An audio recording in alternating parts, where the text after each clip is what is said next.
Hi guys, it is currently Monday night and I am starting a little bit of a different video. So basically I have just spur of the moment decided to participate in Tome Topple Readathon, which starts I think this Friday, the 13th.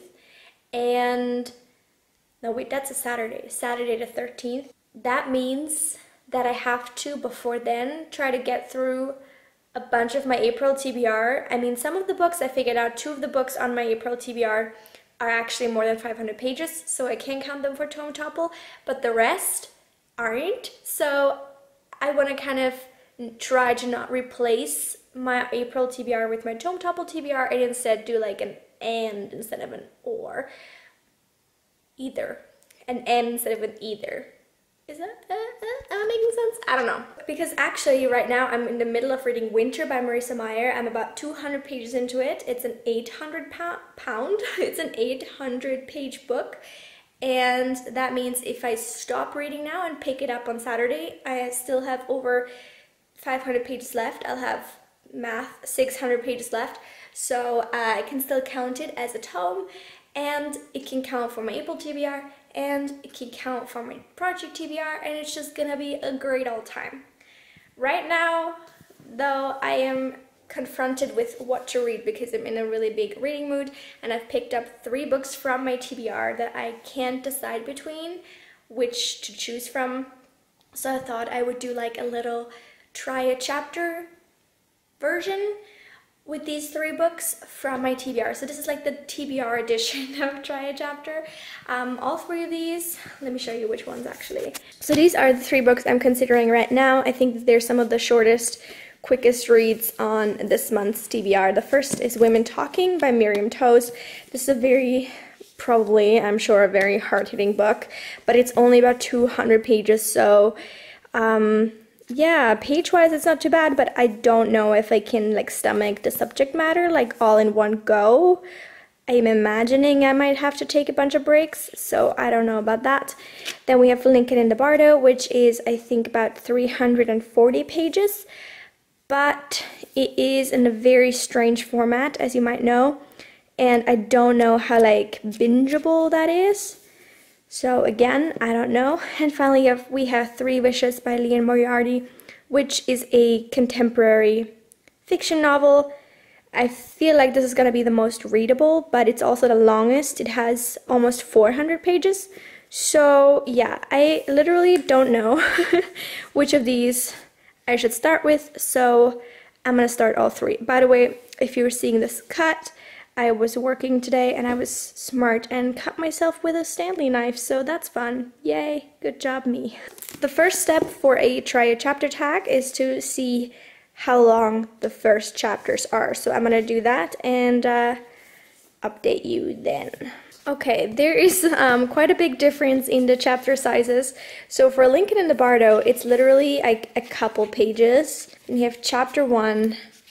Then you turn the page like twice and the chapter is over. So I don't know. And then this is the second chapter, the third. These all seem tiny. So I don't know. I might read like 20 until here maybe, chapter 4, because that would be page 16, and that kind of is closer to how much I'd be reading of the other books. This is also a little bit of a difficult situation because it has a prologue, then it has this, which just says The Birthday Brawl, but I don't know if that's a chapter, because then it says 1. The next one isn't called 2. It also has a title, so maybe 1 is just a separate title. No. Okay. So that, what? I'm so confused. Okay, so probably, I'm guessing these are like flashbacks. It's also written in cursive, so I'm assuming. Anyway, not cursive, italics. Anyway.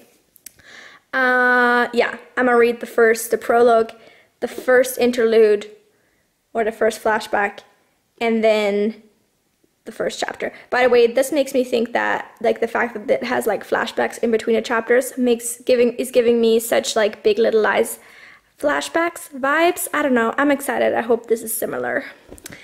And for this one, I think this is the most straightforward in terms of chapters. So the first chapter seems to be about 16 pages long. So yeah, I'm gonna jump into that and then let you know where I stand. I have also decided to grab myself a Macava iced tea. It's literally the best iced tea out there. If you can find this, get it, because I think it's actually sugar-free. It's not as sweet as like Nestle or anything like that. It's just Nestle, not Nestle, Nestea. I don't know what it's called. The other iced teas out there, just really good. This is what they call an instant fail. I had like one sip of it and my straw fell in. I know you're not supposed to be using straws. I'm not buying any anymore. I'm just like using up my old ones, but like, what? Why? Okay, so I started with women talking and I've just finished the first chapter. I really like it so far. I think the writing style is fantastic. So far, I like how much more I already know about like the story that it's going to center around. Like, I mean, I already knew the plot, but I already have like more details, which is nice. I think it's so interesting. This is in a Mennonite colony. I'm not sure what that is. I'm gonna have to do some research on that right now. But apparently they speak, what did I call it? Plattdeutsch. Like, we call it Plattdeutsch. It's like Low German. I think it's like the official name. I don't know. They mentioned that name in the book as well. So it's like a version.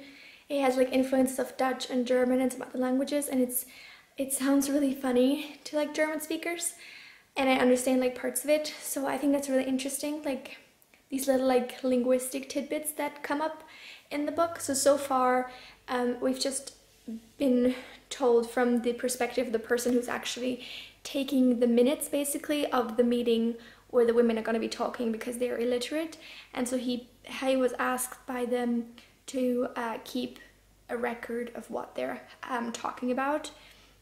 He actually used to be part of the colony, but his family left and he returned only recently. But yeah, I definitely can imagine continuing on with this right away. I mean, so far nothing really has been happening. Like, it's just before the meeting. The first meeting starts in the next chapter, so I don't know. Okay, time for my next update. I finished not the first chapter because that was 2 pages. The first section that I had said I was going to read from Lincoln in the Bardo. I am unsure. I don't feel super motivated to read this right away, but I think, I don't know, I think just reading like a few pages from this isn't gonna give me a good impression. Like, I know that. I know this is a book that it probably takes a little while to get into, because if you didn't know, it's basically told in quotes. So as far as I know, I'm assuming, or as far as I can tell until now, I'm assuming that they're kind of used as historical context, kind of, right? Like, are these are like non-fiction quotes, I'm assuming. And then there's some sections that are obviously fiction, and then other times it like switches to the quotes. So maybe I'm wrong. So an hour, apparently, I just checked after starting this whole thing. I finally finished the first chapter. This was 3 wishes. And this is also not bad. This is the story of I was gonna say 3 triplets, but that's redundant. I meant to say, what is it called? A set of triplets, I guess. 3 sisters, they're triplets, and their lives, I guess. So far we've only found out that one of the women, her husband, is cheating on her. And apparently they have like a big falling out, the sisters, I mean. And the flashback, at least this first one, was from people that saw them at the restaurant fighting. Like, their different viewpoints, like witness accounts of that. I don't know. Interesting. I think this is gonna be a very different read from the other 2, because they're more serious. Like, not that this isn't like, it's probably also kind of serious, but more on a contrived level. I don't know.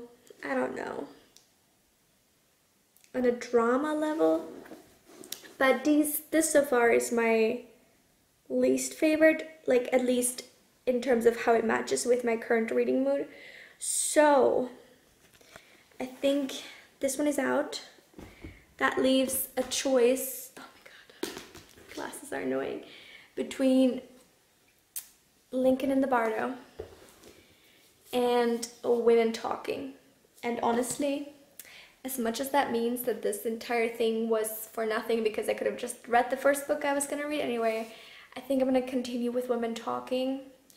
I think it's gonna be a quicker read than I thought it was gonna be, and I feel very much in the mood for a more serious topic. This is probably something I'm gonna pick up soon as well because I think it's interesting, it's different. And I also will read it. Like, these are all on my TBR. I'll read them all.